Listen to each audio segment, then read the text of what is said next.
പണ്ടൊക്കെ തലേന്ന് ഇടിവെട്ടി മഴ പെയ്താൽ പിറ്റേ ദിവസം വീട്ടിൽ കൂണ് കറി ഉറപ്പാണ് കേട്ടോ. പക്ഷേ ഇന്നിപ്പോൾ അങ്ങനത്തെ സാധ്യത വളരെ കുറവാണ്. അപ്പോൾ അതുകൊണ്ട് കടയിൽ നിന്ന് വാങ്ങിയ ചിപ്പിക്കൂൺ ഉപയോഗിച്ച് ഒരു തോരൻ ഉണ്ടാക്കാൻ വേണ്ടി പോവുകയാണേ. തോരന് വേണ്ടിയിട്ട് കൂണ് നല്ലോണം വെള്ളത്തിൽ കഴുകി വെച്ച ശേഷം ഇതുപോലെ കത്രിക കൊണ്ട് കുഞ്ഞാക്കി മുറിച്ചെടുത്തിട്ടുണ്ട് കേട്ടോ. ആദ്യം നല്ലോണം വെള്ളത്തിലിട്ട് വെച്ചിട്ടുണ്ട്. പിന്നെ ഇത് ചെളിയിലൊന്നും ഉണ്ടാവുന്നില്ലല്ലോ, വൈക്കോലുണ്ടാവുന്നില്ലേ, അതുകൊണ്ട് തന്നെ ഒത്തിരി അഴുക്കും കാര്യങ്ങളും ഉണ്ടാവില്ല. കത്രിക ഉപയോഗിച്ച് കുഞ്ഞായി കട്ട് ചെയ്തു കേട്ടോ. പിന്നെ ഇതിനകത്തേക്ക് വേണ്ടുന്ന അരപ്പിന് വേണ്ടി തേങ്ങ, കറിവേപ്പില, ചെറിയുള്ളി, മഞ്ഞൾപ്പൊടി, പെരുംജീരകം, ഇത്രയും സാധനം മിക്സിക്കകത്തൊന്ന് ചതക്കി എടുത്തിട്ട് ഈ കൂണിനകത്ത് ചേർത്ത് ഉപ്പും കൂട്ടി കറിവേപ്പിലയും ചേർത്ത് നല്ലോണം കൈ കൊണ്ടൊന്ന് ഞെരടി വെച്ചു കേട്ടോ.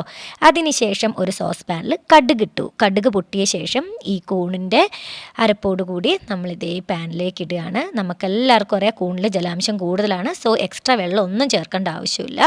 നല്ലോണം വരട്ടി വെള്ളം വറ്റിച്ചെടുക്കുക. വെള്ളം വറ്റിച്ചില്ലെങ്കിലും നല്ല ടേസ്റ്റാണ് കേട്ടോ. ഇതിന് പെരുംജീരകത്തിൻ്റെ ടേസ്റ്റാണ്.